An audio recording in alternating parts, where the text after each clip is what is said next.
अभी अभी एक इत्र के समाजवादी व्यापारी पकड़े गए हैं।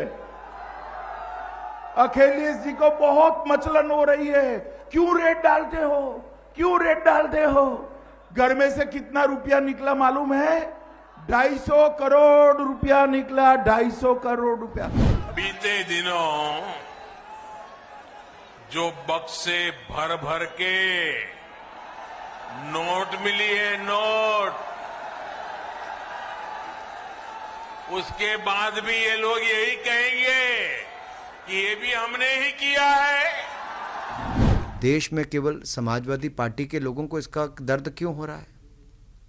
इस इत्र वाले से समाजवादी पार्टी वाले का क्या गठजोड़ है? कुछ है? मुख्यमंत्री उत्तर प्रदेश के जो कह रहे हैं कि कानपुर में जो पैसा निकला है वो कहीं न कहीं समाजवादियों से या इत्र बनाने वाले कारोबारी से रिश्ता जुड़ता है, इससे बड़ा झूठ मुख्यमंत्री कोई बोल नहीं सकते जो मुख्यमंत्री बोल रहे हैं। उत्तर प्रदेश के कानपुर में इत्र कारोबारी पीयूष जैन के घर जांच एजेंसियों की छापेमारी के बाद सूबे में सियासत गर्मा गई है। बीजेपी और समाजवादी पार्टी में जंग छिड़ गई है। केंद्रीय मंत्री अनुराग ठाकुर ने अब सपा मुखिया अखिलेश यादव पर पलटवार किया है। उन्होंने कहा कि देश में केवल सपा के लोगों को ही इसका दर्द क्यों हो रहा है। इस इत्र वाले से सपा का क्या संबंध है? आइए सुनवाते अनुराग ठाकुर ने क्या कहा।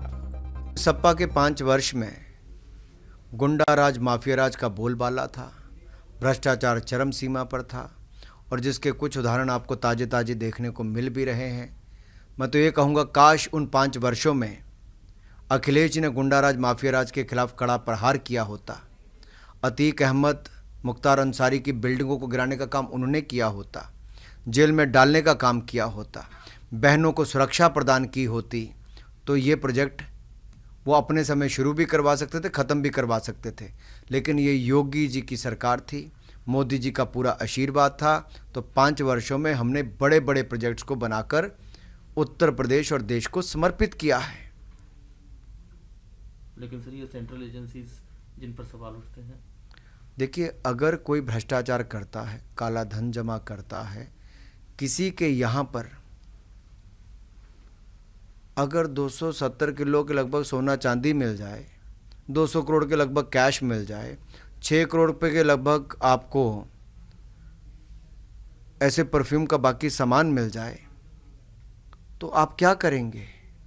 एजेंसीज ने अगर कार्रवाई की तो इसलिए की कि ये देश के खजाने में पैसा आना चाहिए था, गरीब के विकास उत्थान के लिए खर्च होना चाहिए था, लेकिन वो नहीं हुआ। इस पर एजेंसियों को बधाई देने के बजाय सपा के लोग इसका विरोध करते हैं कि इनकम टैक्स के बाद अब ईडी, सीबीआई भी आएगी। देश में केवल समाजवादी पार्टी के लोगों को इसका दर्द क्यों हो रहा है? इस इत्र वाले से समाजवादी पार्टी वाले का क्या गठजोड़ है? कुछ है? तालमेल है?